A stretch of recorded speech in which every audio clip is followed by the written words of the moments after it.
एक धनी व्यापारी था। उसके मन में एक बेटे की चाहत थी। उसने शिव की पूजा की।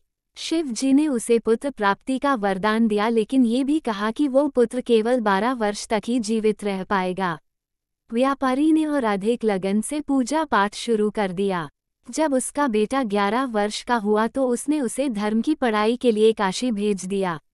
रास्ते में लड़का राजधानी में रुका। वहां राजकुमारी का विवाह हो रहा था, दूल्हा काना था, लेकिन उसका पिता ये बात छुपाना चाहता था।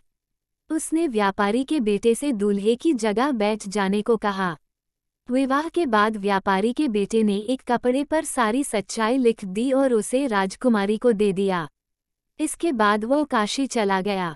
जब राजकुमारी ने कपड़े पर लिखा संदेश पढ़ा तो उसने काने ने दूल्हे को अपना पति मानने से इनकार कर दिया।